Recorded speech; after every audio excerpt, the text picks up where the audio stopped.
शुका सारिखे पूर्णवैराग्य जाचे वसिष्ठा परी ज्ञाने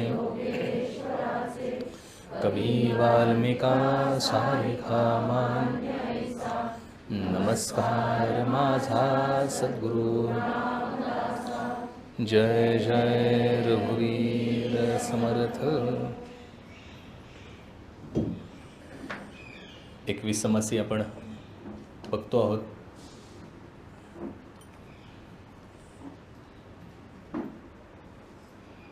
माझ्या दृष्टीने फारच सावकाश चाललं आहे. 3-3, 4-4 ओव्या एका ह्याच्यात म्हणजे कवा व्हायचं हे असं अगदी मला आतून वाटतं आहे. तेव्हा आपण प्रयत्न करू. आता पुढचे जेव्हा समास येतील तेव्हा खूप काही त्यात एक्सप्लेन करण्यासारखं राहत नाही, कारण काही गोष्टी पहिले एक्सप्लेन करून झालेल्या असतात. म्हणजे त म्हटल्यानंतर तुमच्या लक्षात येईल असं गृहीत धरून मी चालायला हरकत नाही असं मला वाटतं आहे. बरोबर आहे ना? तर त्याच हिशोबाने आपण आता सुरुवात करूया. समास दुसरा आहे रघुनाथ ध्यान. या समासाचं नाव आहे रघुनाथ ध्यान. त्याचं आपण काल मागच्या वेळी आपण बघितलेलं की ध्यान सांगायला घेतलं, पण प्रत्यक्ष ध्यान जे आहे समर्थाने ज्याचं वर्णन केलेलं आहे ते 15व्या समासामध्ये आहे. 21 समासी 21 दशकातल्या 15वा जो समास आहे त्याच्यामध्ये समर्थांनी सगुण रामाचं वर्णन सुंदर केलेलं आहे. खूप छान आहे. त्याच्यातच नामस्मरणाचा महिमा पण आहे. आपल्याकडे कोणाकडे 21 समासी असेल तर निश्चित जाऊन घरी वाचा. त्याच्यात काय सांगितलं आहे समर्थांनी, काय अभिप्रेत आहे, प्रत्यक्षात काय करायचं आहे, कसं ध्यान करायचं आहे, इतकं छान सांगितलेलं आहे. तर इथे सांगत असताना समर्थ प्रारंभ करतात की ऐसा सर्वात्मा राजाधीश. त्याच्याबद्दल मी मागल्या वेळी 2 गोष्टी सांगितल्या होत्या की काही जणांचं म्हणणं असं आहे की ह्याच्या आधीचं ते आहे, काही जणांचं म्हणणं आहे नाही इथूनच सुरुवात होते. जो कुछ भी हो यही फॅक्ट है. म्हणजे इथून दुसऱ्याला समासाला सुरुवात होते. So let's accept that part. So line 0 तिथून आपण सुरू करू. त्यातले 3 ओव्या झाल्या होत्या. 4थी ओवी अशी आहे. समर्थ म्हणतात तुझविण मज माया काही नाही रे रामराया आम्हा अनाथा कासया उपेक्षसी. तुझविण मज माया. मायेबद्दल नको बोलायला, नको ना. काय गंमत आहे, मायेबद्दल बोलण्यात अर्थ नाही आणि ब्रह्माबद्दल बोलता येत नाही. एकंदरीत काहीच बोलू नका, शांत राहा. आणि शांत राहा हेच गणित आहे. मला आठवत आहे चिन्मयानंदांच्याबद्दल लिहिलेलं होतं एकदा. त्यांच्याकडे त्यांचे एक शिष्य आले, त्यांनीच त्यांच्या ह्याच्या कथनात लिहिलेलं आहे. ते म्हणाले I went inside and asked. त्यांनी सांगितलं की मी समाधी अवस्था कशी प्राप्त करू. आणि त्याने उत्तर दिलं shut up and get lost. काय अर्थ घ्यायचा आहे याचा, आहे की नाही? शब्दशः अर्थ जर आपण जो जीवनात घेतो तो इथे लागू पडतोय का? नाही. पण आपले गुरु आपल्या शिष्याला shut up and get lost असं कधी म्हणतील? नाही म्हणणार आहे. त्याचा अर्थ त्यात काहीतरी वेगळं सांगायचं आहे त्यांना. जस्ट विचार बंद कर आणि shoot your rocket, that's all. पण गंमत सांगतो, हे विचार बंद करणं किती अवघड आहे. तुम्हाला मी प्रॅक्टिकल एक थिअरी सांगतो, चला प्रयत्न करून बघा. आपलं प्रवचन झालं की ह्या मंदिरातनं चप्पल घालेच तोपर्यंत जर समजा मी निर्विचार राहिलो आणि चप्पल घातल्यानंतर पुढे किती वेळ राहू शकतोय ह्याचा एक प्रयत्न करून बघा.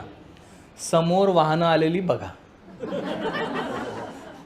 नाहीतर मला लोक सांगतील नको ते विचार सांगता कशाला.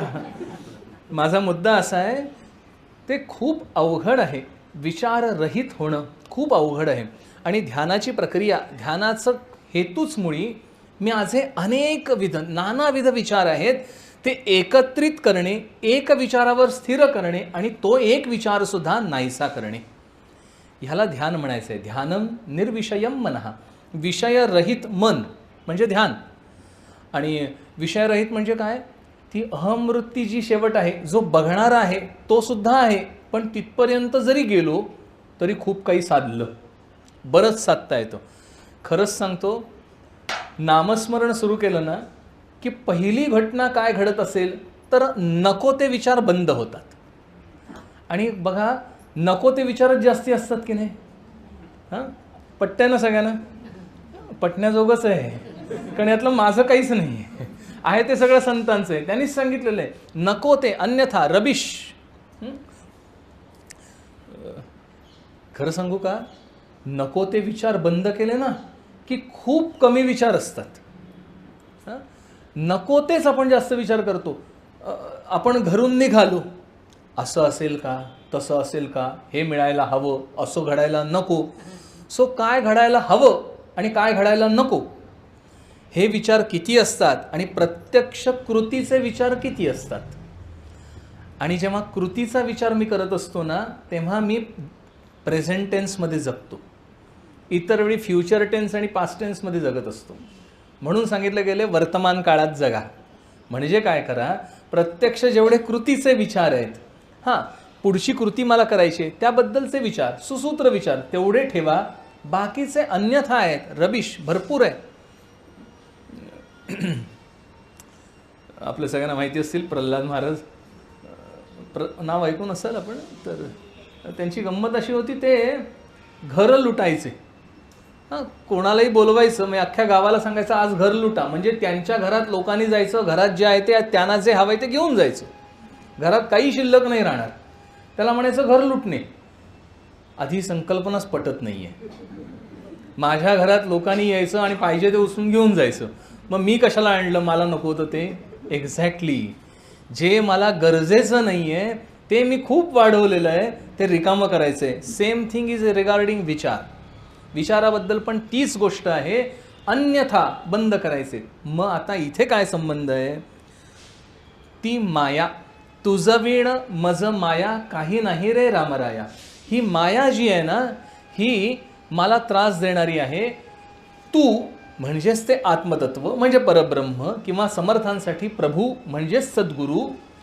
तुझ्या व्यतिरिक्त माया काही नाही आहे.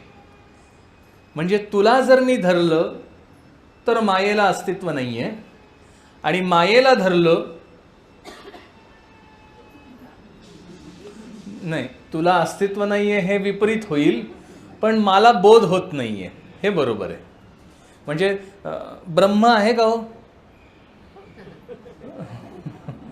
म्हणा आहे ना, कळतंय कधी नाही. सो मला त्याचा अनुभव नाही आहे. आणि ज्या क्षणी अनुभव येतो त्या क्षणी सांगायला कोणी उरत नाही आहे. याला उत्तम उदाहरण झोपेचं आहे. गाढ झोप, डीप स्लीप. गाढ झोपला की त्याला कळतं का मी गाढ झोपलोय? ज्या क्षणी तो म्हणेल मी गाढ झोपलो होतो, म्हणजे आत्ता नाही आहे. म्हणजे तो सांगायला जेव्हा येतो तेव्हा गाढ झोप जाते. गाढ झोपेत असतो तेव्हा सांगणारा कोणी नसतो. तुम्ही मी सांगतोय ते ऐकायला राहा, आत्ता गाढ झोपेत जाऊ नका.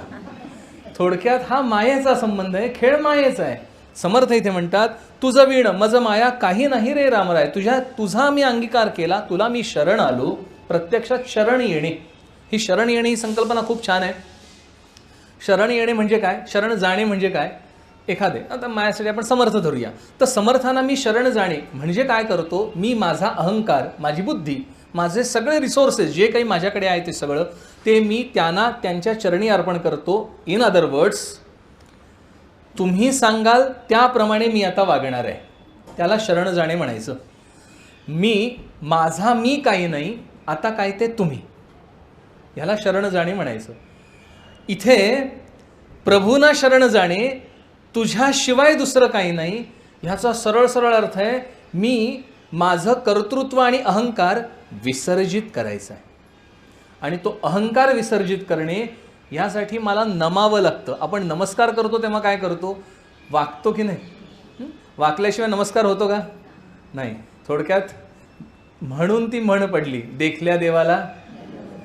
म्हणजे नुसतं आता करायचं नाही करायचं करा, करू नका हा तसा अर्थ नाही आहे. मनामध्ये ती भावना पाहिजे, मी वाकलोय असा करायला हरकत नाही. शरीर नाही वाकलं नो प्रॉब्लेम, पण मन म्हणजे माझं मन, माझी बुद्धी तिथे वाकू द्या. कारण आतली स्थिती महत्त्वाची. तो बाह्यांग बघत नाही, तो अंतरंग बघतो. आणि अंतरंग तो बघत असल्यामुळे मी वाकलो पाहिजे, तो अंतरंगातून वाकायचं आहे. आपण विचारतो की नाही, मला फार वाईट वाटलं, खरंच वाटलं असतं का हो, नाही का? पण नाही म्हटलं तर चालतं का हो? मी जर नाही म्हटलं मला वाईट वाटलं तर त्याला वाईट वाटणार आहे, म्हणून आपण म्हणतो काही वेळा. किंवा फार छान झालं, तसं वास्तवात आय एम न्यूट्रल, म्हणजे त्याचं काय वाईट व्हावं असं नाही, पण त्याचं छान झालं याबद्दल मी न्यूट्रल असतो, पण म्हणतो की नाही का त्याला छान वाटावं म्हणून. एक्झॅक्टली, म्हणजे माझं हे बाह्यांग आहे, भगवंतापाशी बाह्यांग चालत नाही, तिथे अंतरंग लागतं.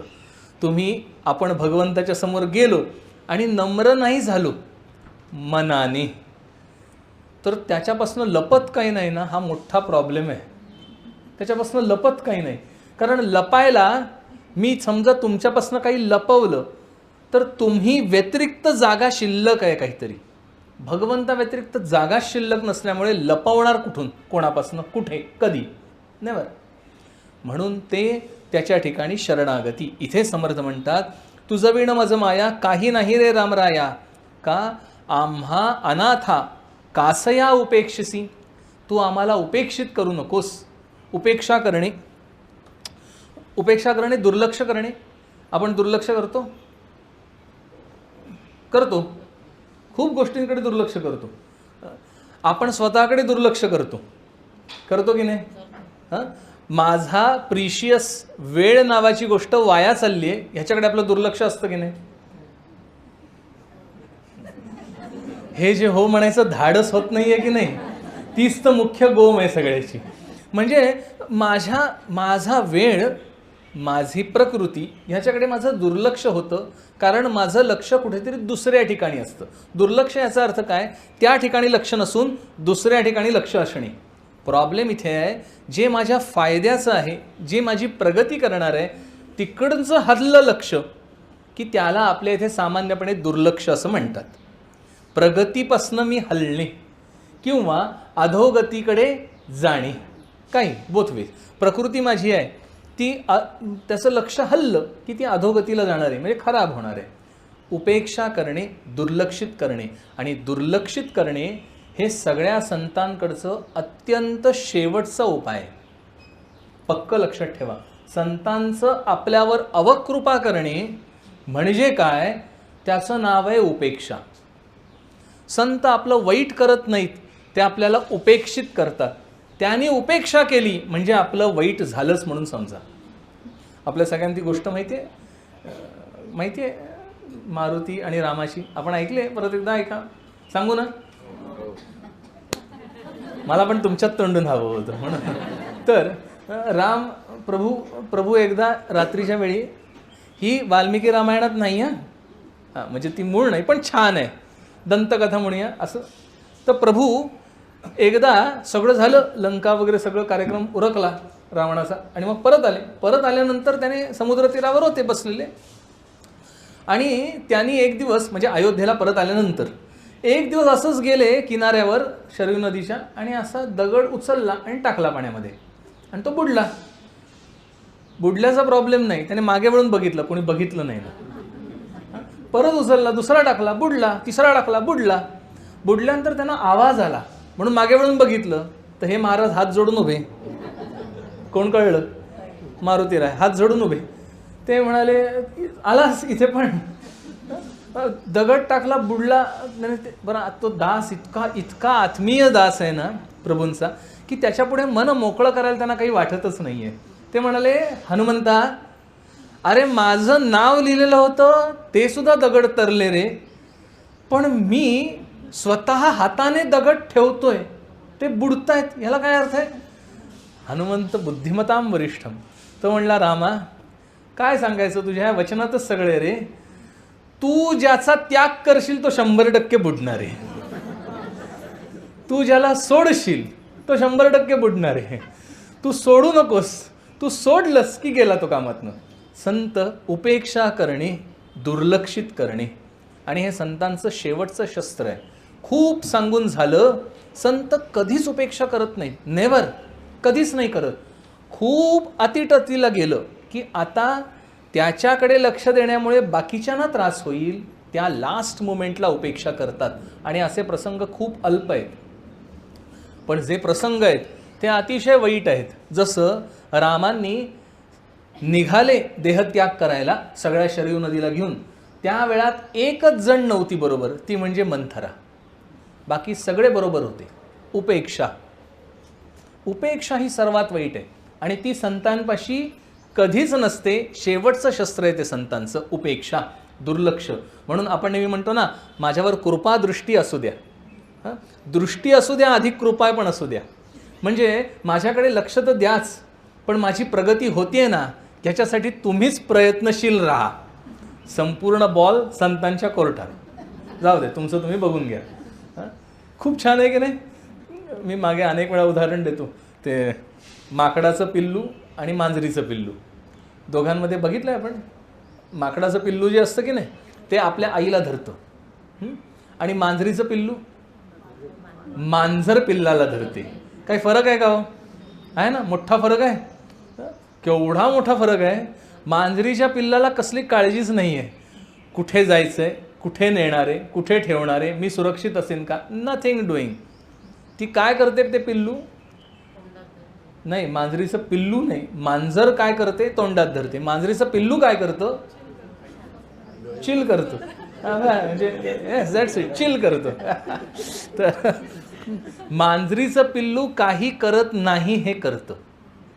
That is very important.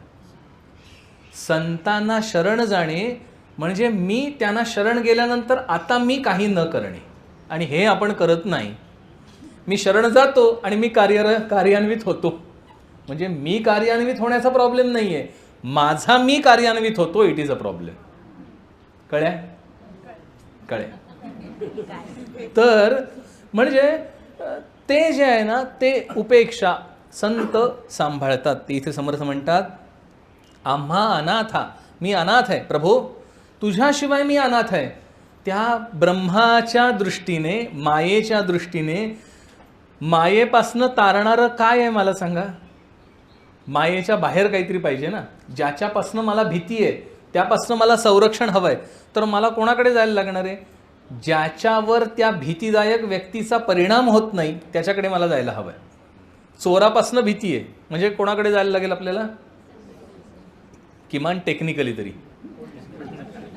बरोबर आहे ना. तुमच्या मनात जे आहे ते मला म्हणायचं नव्हतं, पण तरी म्हणजे टेक्निकली येस, चोरापासून भीती आहे, पोलिसांकडे जायला पाहिजे. अजून कोणापासून भीती आहे तर राजाकडे जायला पाहिजे. इन द सेन्स तसं मायेपासून भीती आहे. आता आम्ही अनाथ आहोत, कोणाशिवाय? भीती संपवेल असं तू एकटा आहेस. त्याला गुरु म्हणा, सद्गुरू म्हणा, किंवा ते ब्रह्म म्हणा, डू एनिथिंग, काही तुम्ही स्वीकारा. त्यामुळे आम्ही अनाथ आहे प्रभो, आता तूच आमचा आधार आहेस. म्हणून समर्थ म्हणतात, तुझं विण मज माया, काही नाही रे रामराया. आम्हा अनाथा कासया उपेक्षसी, तू आम्हाला उपेक्षा का करतोस प्रभो? उपेक्षा करू नकोस. तुझं समुदाय दासांचा, इथे थोडा मिश्किलपण आहे समर्थांचा. काय सांगतात?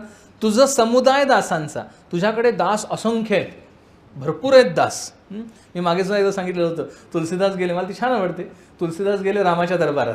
प्रसंग डोळ्यासमोर उभा करा, राम प्रभू बसलेत, दरबार बसलाय, वसिष्ठादी महान महनीय ऋषी, सगळे किन्नर नारद सगळे असे ह्या बाजूला बसलेले आहेत, आणि तुलसीदास मध्ये असे अगदी बिचाऱ्यासारखे समोर उभे आहेत आणि असे गोल बघतात सगळीकडे आणि म्हणतात, रामा तुला कोण दीननाथ म्हणतं रे? इथे जे बसलेत सगळे दिग्गज आहेत, एकापेक्षा एक आहेत. माझा उद्धार केला असता खरा दीननाथ तू, आहे की नाही? एका याच्यात सगळं आणलं बघा त्यांनी. एक मी दीन आहे, दुसरा तूच माझा स्वामी आहेस, तिसरा सगळे दिग्गज आहेत. ह्या दिग्गजांचा तू उद्धार केलास तर मोठा नाहीस काही, कारण हे दिग्गज ऑलरेडी आहे. असं आहे, जो ऑलरेडी 85% आहे त्याला 92% आणि 95% नेणं सोपं आहे की नाही? 40% नाही बघू 95ला, त्याच्यात कर्तृत्व आहे की नाही? आहे का? जा बघा, सांगून बघा क्लासवाल्यांना. मुद्दा काय आहे? अवघड काम करणं हे अवघड आहे. सो ते तुलसीदास म्हणाले, प्रभो माझा मी दीन आहे खऱ्या अर्थाने, आणि माझा उद्धार कर. मी वासनेमध्ये आहे, तो चिकटलेला आहे, तो लिडबिडलेला आहे, त्याला स्वच्छ करणे हे तुझं काम आहे. तू खरा दीननाथ आहेस. समर्थ म्हणतात, तुझं समुदाय दासांचा, तुझ्याकडे असंख्य दास आहेत, दिग्गज आहेत सगळे, एकापेक्षा एक संत मंडळी आहेत. परी आम्हासी स्वामी आणि कायचा? आम्हाला मात्र तू एकटाच स्वामी आहेस. म्हणजे तुझ्यासाठी असंख्य दास आहेत ज्यांच्याकडे तू बघणार आहेस, असंख्य शिष्य आहेत तुझ्याकडे, पण आमच्यासाठी स्वामी मात्र तू एकटाच आहेस. तेव्हा तुझ्याकडे तुझ्या दृष्टीने तू एक दास नाही तर दुसऱ्या दासाकडे बघू शकतोस, आम्हाला दुसरीकडे बघायला दुसरा कोणीच नाही आहे. याचा अर्थ काय, त्या आत्मतत्वाशिवाय दुसरं असं काहीच नाही आहे, त्याच्याकडे बघू शकतो आपण. तुझं कारणे जीवलगांचा संग सोडिला. मग मी काय केलं आहे, माझे जे जीवलग होते त्यांचा मी संग सोडला आहे. आणि हे संग सोडणे अवघड आहे. संग याचा अर्थ आपण एकत्रित होतो, योग, संग, योग, त्याच्याशी जोडलं जाणे, त्याच्या संपर्कात येणे. आणि असा जो संघ आहे कोणाचा, जीवलगांचा, म्हणजे जे जीवाने जोडलेले आहेत, जीवाला जोडलेले आहेत ते सगळे, त्या सगळ्यांचा संघ सोडून मी इथे आलो आहे असं समर्थ म्हणत आहे. समर्थ पळाले, आपल्या सगळ्यांना माहिती आहे, लग्नातून पळाले आणि नाशिकला पोचले. नाशिकला पोचल्यानंतर तिथे समर्थांनी तपाचरण सुरू केलं. समर्थांना रामाने ऑलरेडी दर्शन दिलेलं होतं, ही पण आपल्याला माहितीतली आहे, मला वेगळं नको सांगायला. सो समर्थांना दर्शन झालेलं आहे, रामाची कृपा झालेली आहे, त्याच्यानंतर तपाचरणाला प्रारंभ आहे. काय विशेष आहे ना, 12 वर्ष वयाच्या, काही जण म्हणतात 5व्या वर्षी, काही जण म्हणतात 8व्या वर्षी, पण 5व्या ते 8व्या वर्षी प्रत्यक्ष हनुमंताने रामाकडे घेऊन, काय विलक्षण आहे, त्यांनी भक्ती केली हनुमंताची आणि हनुमंत घेऊन गेले समर्थांना रामाकडे. रामाने मांडीवर बसवलं आणि अनुग्रह दिला. आहे ना, हे इथे काही नाही, ते कर्तृत्व आहे.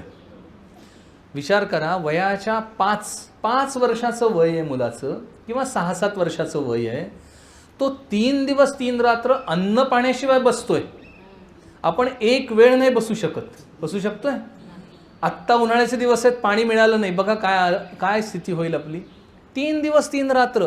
हे प्रारब्ध वगैरे नाही, हे प्रयत्न आहेत, केलेत, आधी केले मग सांगितले. हे केलंय. कर्तृत्वाकडे आपण संत म्हणून एकदा शिक्का मारला, तो देव होता, शिक्का मारला की संपला विषय. त्यामुळे तो त्याला सहज पॉसिबल होतो. नाही, मला करायला पाहिजे. समर्थांनी करून दाखवलं, प्रत्यक्ष प्रभूचं दर्शन करून घेतलं. 12 वर्षाचं वय, त्याच्यानंतर पळून गेले. 12 वर्ष तपाचरण झाल्यानंतर 12 वर्षाचं तीर्थाटन झाले, 36, आणि त्याच्यापुढे 36 वर्ष कार्य केले. असं हे आयुष्य आहे. इथे समर्थ म्हणतात, हे 21 समासी त्या कालखंडातलं आहे. समर्थ म्हणतात, तुझं समुदाय, तुझं कारणे जीवलगांचा संघ सोडला. मी सगळ्या जीवलगांचा संघ सोडून आलोय. जे जे ममत्वाचं आहे ना, ते सगळं मी सोडलंय. हा भाग त्यातला महत्त्वाचा. आपल्याला ममत्व कशाचं असतं, जाऊ दे, कशाचं नसतं ते बघणं सोपं आहे. कशाचं असतं हे फार लिस्ट मोठी आहे. कमी लिस्टकडनं सुरुवात करू. सो कशाचं नाही आहे बरं, सो इट्स डिफिकल्ट. ममत्व म्हणजे माझं वाटणे, आणि हे माझं वाटणे जोपर्यंत आहे ना, भगवंत हाच माझा आहे, हे वाक्य आपण ऐकलं की नाही? देवाशिवाय आपलं कोणी नाही आहे, ऐकलं की नाही? प्रत्येक जणाला मृत्यू निश्चित आहे, ऐकलं की नाही? ही सगळी वाक्य म्हणून राहतात की नाही? नाही, हो, त्याचं होच हे उत्तर आहे. मी मरणार आहे. समजा कोणी संध्याकाळच्या वेळी मृत्यू आणि तत्सम बोलायला लागलं ना, तर म्हणतं आत्ता बोलू नकोस, आहे की नाही? दिस इज अ युनिव्हर्सल फॅक्ट. प्रत्येक आलेला जन्माला मनुष्य मरणार आहे की नाही? दिस इज अ फॅक्ट. ॲक्सेप्ट होते का? कारण मला जगायचं आहे. ही प्रकृतीच्या निर्मितीमधला मेन बेसिक फॉर्म्युला आहे हा. ते सॉफ्टवेअर तिथेच निर्माण झालं आहे. अहम अस्मी, मी आहे, आता बहु होऊया, हे त्या प्रकृती तिथे जिथे निर्माण झालं ना पहिला संकल्प, त्याच्याच ठिकाणी आहे, मी आहे. तेव्हा मी नाही आहे हे सहन होत नाही. मृत्यू म्हणजे मी नाही आहे. आता फरक करायचा आहे आपल्याला, तो देहाच्या ममत्वापासनं वस्तूंच्या ममत्वापर्यंत. सो आपल्याला रिटर्न जायचं आहे. म्हणजे काय करायचं आहे, वस्तूंचं ममत्व कमी कमी कमी करत आणायचं, ते देहावर येऊन थांबेल. पटतंय ना? तुम्ही नाही म्हणालात आणि नाही पटवून घेतलं तरी हेच सत्य आहे, हेच पटवावं लागणार आहे बेसिकली. तेव्हा समर्थ म्हणतात, तुझं कारणे जीवलगांचा संग सोडिला, सगुण सगुण रघुनाथ मुद्दल माझे इतुकेची भांडवल.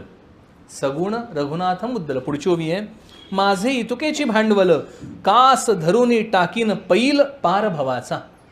माझं भांडवल काय, तर रघुनाथ हे एवढंच माझं भांडवल आहे. जो वरच्या ओवीत सांगितलं, दुसरं काही नाही, दुसरं काही नको आहे मला, फक्त तू एकच. निशेष दुराशा तुटे तरीच भगवंत भेटे. मला दुराशा आहे, भगवंत नाही भेटणार. तोच एक हवा आहे आणि तोच एक खरा आहे. मग बाकीच्यांचं काय, आता केला आहे ना सगळा उद्योग, मग त्याचं काय करायचं, सोडून द्यायचं नाही, असं समर्थ सांगतच नाहीत सोडा म्हणून. डेफिनेटली कशाने, हे सगळेच्या सगळे राममय बघायला घ्या.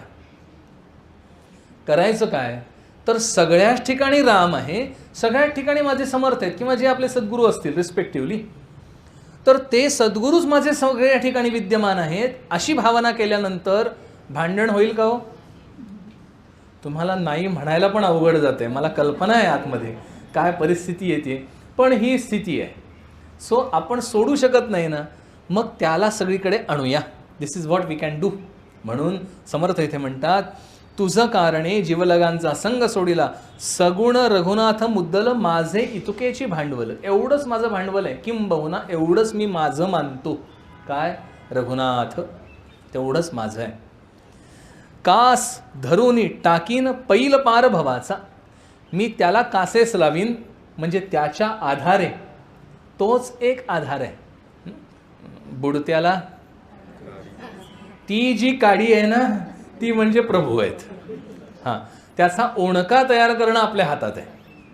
मी जेवढी उपासना करीन तेवढी काडी वाढत जाते आणि त्याचा ओणका होतो. इट्स लेफ्ट टू अस.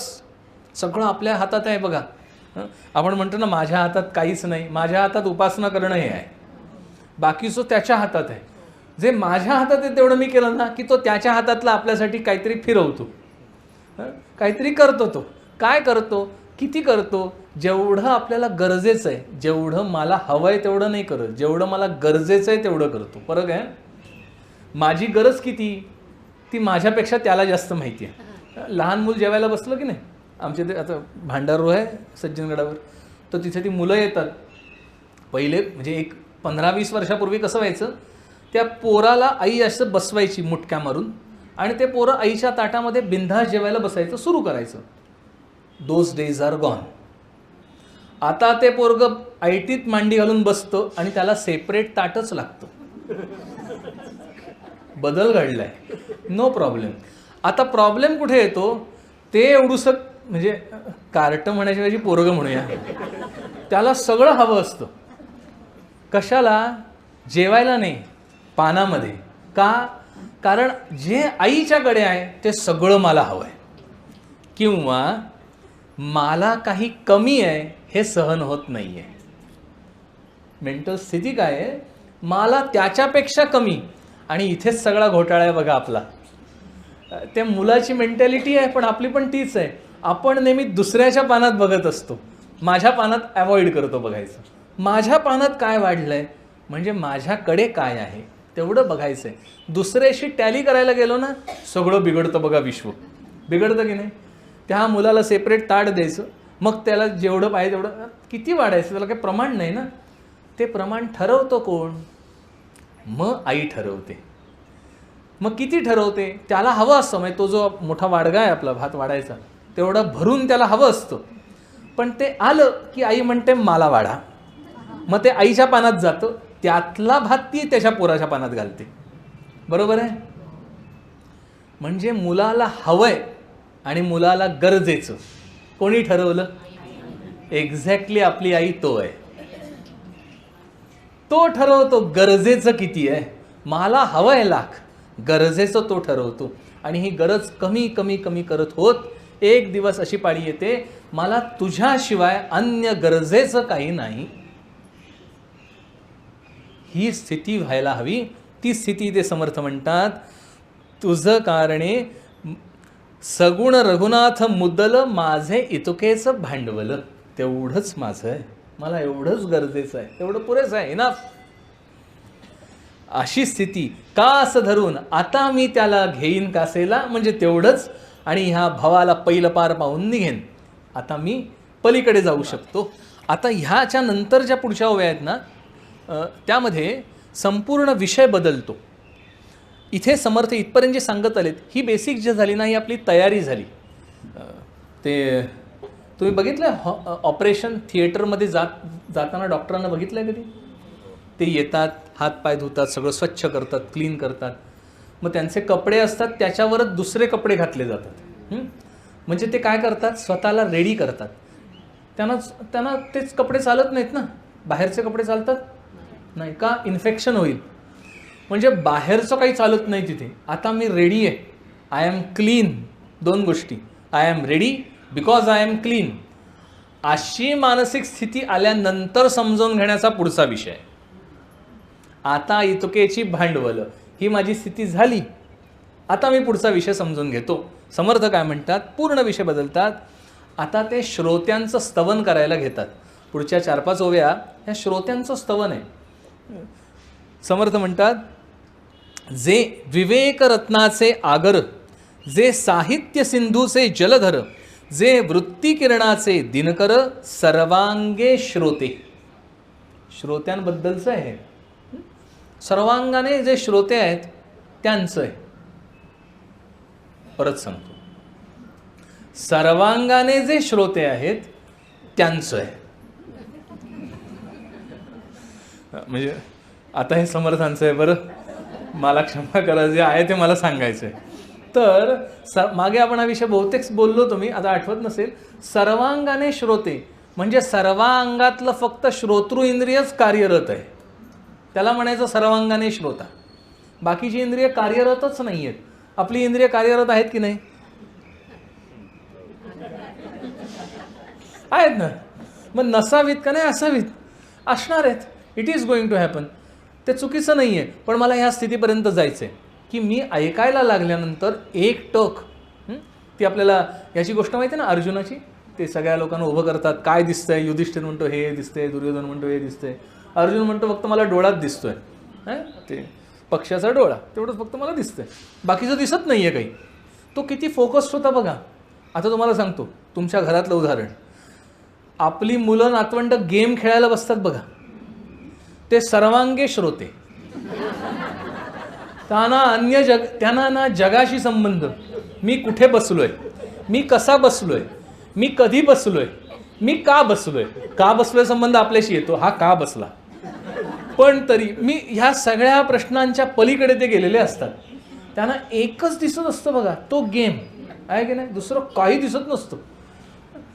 ती स्थिती महान आहे बरं.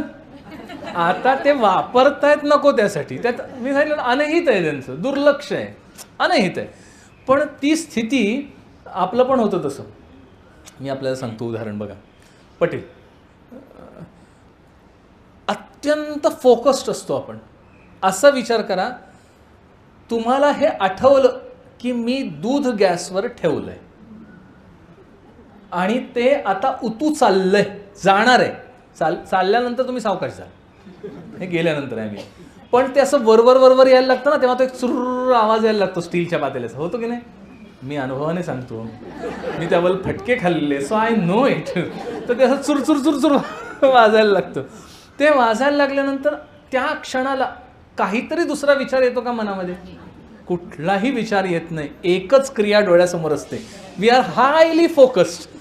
तुम्हाला ना आजूबाजूला पडणारं पाणी, सांडणारं तेल, मुलं काही दिसत नाही. फक्त गॅसचं बटन दिसतं. ते म्हणजे तो पक्षाचा डोळा. लक्षात आलं? फक्त गॅसचं बटन तेवढंच दिसतं. दुसरा तुम्हाला अख्खा गॅस पण दिसत नाही. दिसतो का? नाही दिसत, नाही दिसत. Highly focused. पटलं ना उदाहरण? ती स्थिती. कारण काय? त्या वेळात माझ्या बुद्धीला हे पक्क पटलेलं असतं, हेच आवश्यक आहे, एवढंच आवश्यक आहे. जेव्हा माझ्या बुद्धीला हे पटेल, तोच आवश्यक आहे की आपण फोकस्ड होऊ. हेच निरूपण आवश्यक आहे की सर्वांगाचे कान होतील. सोपं आहे ना? परमार्थ खूप सोपा आहे. समजून घेतला की सोपा आहे. समजत नाही तोपर्यंत बरोबर अवघड आहे. We are not eligible. So we should make our sales eligible. मला हे एलिजिबल व्हायचं आहे. आणि ऐकून ऐकून, कळून कळून, आचरणात आणून आणून, थोडं थोडं, बेबी स्टेप्स. ह्या सगळ्याला ना बेबी स्टेप्स आवश्यक आहेत. कधीच उडी घ्यायचा प्रयत्न करू नका. जोपर्यंत आपली प्रतिभा शंकराचार्याने एवढी नाही तोपर्यंत उडी घ्यायचा विचार करू नका. असली तर उडी घ्या, नसेल तर कठीण आहे. त्यांना एक सांगितलं, आपल्या सगळ्यांना माहिती आहे शुकाचार्य जनकाकडे गेले. व्यासांचे खूपच महान आहेत शुकाचार्य, जन्मजात. त्या सगळ्या लोकांकडनं गेले आणि जनकाकडे जायला सांगितलं. जनकाच्या द्वारावर आले आणि द्वारपालाने त्याला अडवलं. जाऊन येतो, वर्दी देऊन येतो म्हणून जनकाकडे गेले आणि सांगितलं असे असे आलेत. जनक राजा बाहेर आला नाही, तिथेच सिंहासनावर. निरोप पाठवला त्या ह्यांच्या मार्फत, ते जे आले होते द्वारपालांच्या मार्फत, एकटा ये. हा निरोप गेला. हे ऐकता क्षणी त्यांची समाधी लागली. काय आहे त्या शब्दात मला सांगा? एकटा ये. नाही, म्हणजे मला त्याचा ना अर्थ नकोय. हे कळलं त्यांना. मी तुम्हाला ह्या शब्दाचं विश्लेषण करून सांगू शकेन, पण बोध होतोय का? एकटा ये जनकाने सांगितलं, त्यांना कळलं. कल्याण स्वामींना आत्माराम सांगितला. समर्थांनी कल्याण स्वामींना आत्माराम सांगितला. आत्माराम लिहून काढला कल्याण स्वामींनी. लिहिता क्षणी त्यांची जी स्थिती आहे ती 5वा समास आहे. आपण वाचलाय आत्माराम, वाचलाय बरोबर आहे. आपली झाली स्थिती नॉट एलिजिबल, हा त्याचं उत्तर बरोबर आहे. दिस इज द फॅक्ट. ही लागणारी असली तरी फॅक्ट आहे. म्हणून इथे समर्थ म्हणतात, जे सर्वांगे श्रोते, सगळ्या अंगानी श्रोते आहेत. काय काय आहेत ते, कसे आहेत ते? तर जे विवेक रत्नाचे आगर, विवेक ज्यांचा जागृत आहे, इन शॉर्ट वर्ड्स, ज्यांचा विवेक अत्यंत जागृत आहे. आपला विवेक जागृत असतो. विवेक म्हणजे निवाडा, वेगळं करणे, निवाडा. आपण सातत्याने विवेक करत जातो, प्रत्येक ठिकाणी विवेक करतो, तर निवाडा करत जातो. निवाडा म्हणजे आपण भाजी निवडतो ना, त्याला सुद्धा निवडणंच म्हणतात. तांदूळ हल्ली निवडावे लागत नाही, एकेकाळी होते का अजूनही लागतात निवडायला, कोणी निवडतच नाही होते. म्हणजे निवडण्यात जोगे नसतात असं म्हणूया. काय अर्थ घ्यायचं ह्याचं, ह्या वाक्याचं पण अवघड आहे, पण तरी बट अगेन. तर म्हणजे निवडणे. आपण प्रत्येक गोष्ट, भाजीवाले हल्ली भाजीवाले पण नाहीत ना, आहेत? बरं ठीक आहे, ओके. म्हणजे मला ते अजून उदाहरण देता येणार आहे. सो भाजी घेताना तरी आपण निवडून घेतो नाही का, बटाटे काय जे काय घेत असतो ते निवडतो, त्यातलं सिलेक्ट करतो. विवेक सिलेक्ट करणे. समर्थ इथे म्हणतात, जे विवेक रत्नाचे आगर, सिलेक्ट काय करायचं आहे? आत्मानात्म विवेक, आत्मा काय आणि अनात्मा काय हे सिलेक्ट करायचं आहे. समर्थ म्हणतात, जे विवेक रत्नाचे आगर, ते विवेक रत्न आहे म्हणजे सर्वात श्रेष्ठ उत्तम काय? आत्मानात्म विवेक. असे आगर जिथे परमनंट आहे, ते स्थिर आहे. जे साहित्य सिंधूचे जलधर, साहित्य सिंधू, साहित्य म्हणजे वाङ्मय. आता ज्याला साहित्य आणि वगैरे ललित वगैरे जे काय म्हणतात ते नव्हे. इथे समर्थांचं म्हणणं आहे ते वेदांत सांगणारं वाङ्मय. त्याचे सिंधूचे जलधर, त्याच्या समुद्राचे पाणी प्रत्यक्ष साठवून ठेवणारे, म्हणजे थोडक्यात ज्यांनी ते वाङ्मय कोळून प्यायलेलं आहे, असे ज्यांचा विवेकही जागा आहे, ज्यांनी ते वाङ्मय पण कोळून प्यायलेलं आहे. जे वृत्तिकिरणाचे दिनकर, दिनकर म्हणजे जिथून, दिनकर म्हणजे सूर्य, वृत्तीच्या किरणाचे सूर्य. अवघड आहे. वृत्ती, आपल्या सगळ्यांच्या वृत्ती, टू बी प्रिसाइज अहम वृत्ती, ह्याच्याशी संबंध आहे, बाकीच्या वृत्ती सोडून द्यायच्या. अहम वृत्ती जी उठते त्याचे दिनकर, म्हणजे दिनकरापासनं वृत्ती येतात ना. किरण कोणापासून येतात? दिनकरापासून येतात. दिनकर म्हणजे किरण नाही आहे, बरोबर आहे ना. ती अहम वृत्ती म्हणजे मी नाही आहे, अशी ज्यांची स्थिती आहे ते सर्वांगे श्रोते असं समर्थ म्हणतात. पुढे म्हणतात, जे तार्किक विषयी वरिष्ठ, तर्क करण्यात वरिष्ठ आहेत, तर्क करणे, सोडवून घेणे. जयांचे सर्वही उच्चिष्ट, तया पुढे मी कनिष्ठ काय बोलू. असे जे महान श्रोते आहेत त्यांच्या पुढे काही ठेवू ते उच्चिष्ट. उच्चिष्ट म्हणजे पहिलेच खाऊन झालेलं, म्हणजे ज्यांना आता मी सांगण्याजोगं काही नाही, अशांपुढे मी अत्यंत नम्र आहे. कसा आहे? तया पुढे मी कनिष्ठ, मी कसा आहे, अत्यंत कनिष्ठ आहे, काय बोलू आता, मी काय बोलू त्यांच्या पुढे, असं समर्थ म्हणतात. जे काही मी आठवावे, मी जे काही आठवेन ते श्रोत्यांपुढे, त्या श्रोत्यांपुढे, त्यांच्यापुढे मी जे काही आठवेन, जे काही मी आठवावे ते तया जयास पूर्वीच ठावे. ते त्यांना पहिलेच माहिती आहे, कारण हे सिंधू आहेत, सगळं वाङ्मयांचं अभ्यासून झालेलं आहे. आणि वाङ्मय नुसतं अभ्यासलेलं नाही आहे, जे वाङ्मयाचा अभ्यास केला आहे ते वाङ्मय अंगी उतरवलं आहे.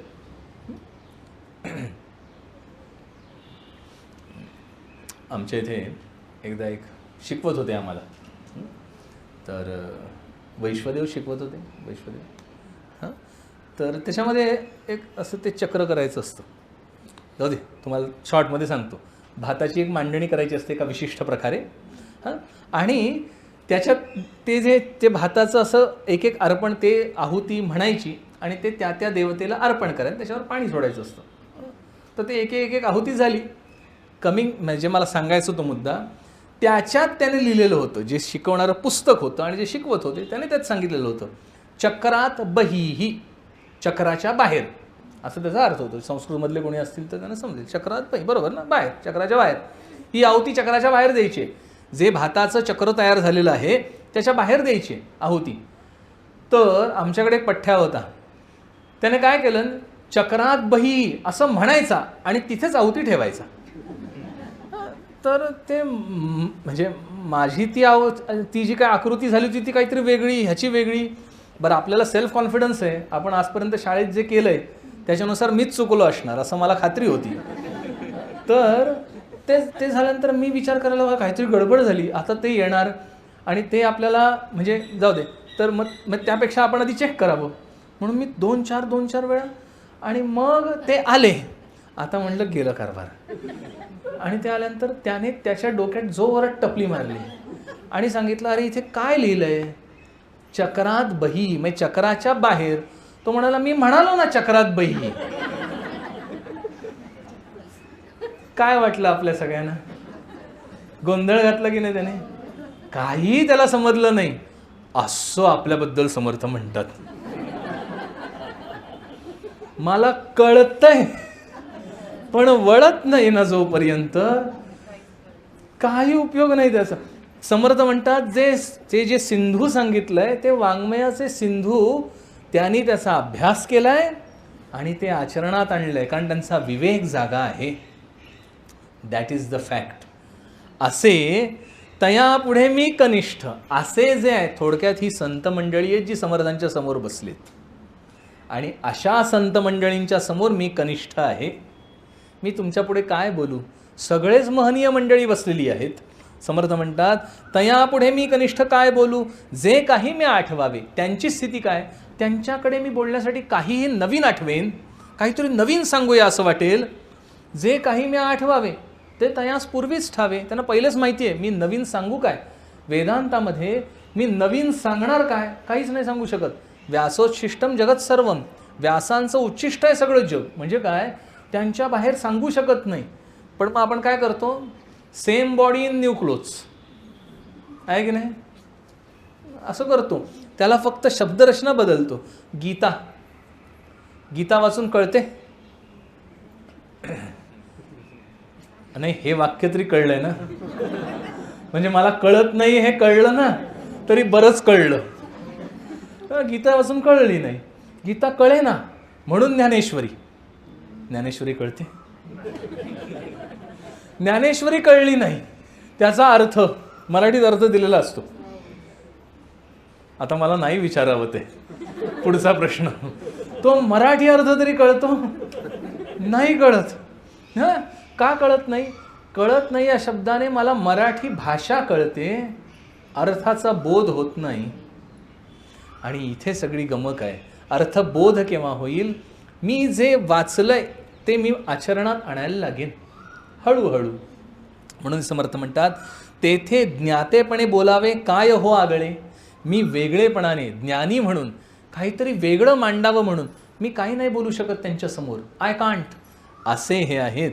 जैसे विधी प्रति मुका, काय छान उदाहरण आहे. जैसे विधी प्रति मुका करी बोलायाची आवाका. विधी म्हणजे ब्रह्मदेव, ज्यांनी वेद निर्माण केले, सगळ्यात महान देव, ज्याच्या सगळं ज्ञानाचा साठा आहे ब्रह्मदेव, त्याच्या समोर एक मुका गेलाय, ज्याला बोलता पण येत नाहीये. तो बोलायचा प्रयत्न करतोय. कळलं ना? म्हणजे जो मुका आहे, जो काही बोलू शकत नाही, जो सांगू शकत नाही, तो सांगायचा प्रयत्न करतोय. जो शब्दारत्नांचं भांडार आहे त्याच्यासमोर, त्याची जी अवस्था आहे तशी माझी अवस्था आहे, असं समर्थ इथे म्हणतात आपल्याला. ती ओवी पूर्ण आहे. तैसी मज आठविली रंका बुद्धी वक्तृत्वाची. तसा मी रंक आहे आणि मला ही वक्तृत्वाची बुद्धी आठवलेली आहे. आता मी हे वक्तृत्व करायला घेतो, असं समर्थ म्हणतात. बास. पुढे काय म्हणतात ते पुढल्या याच्यात बघूया. जय जय रघुवीर समर्थ.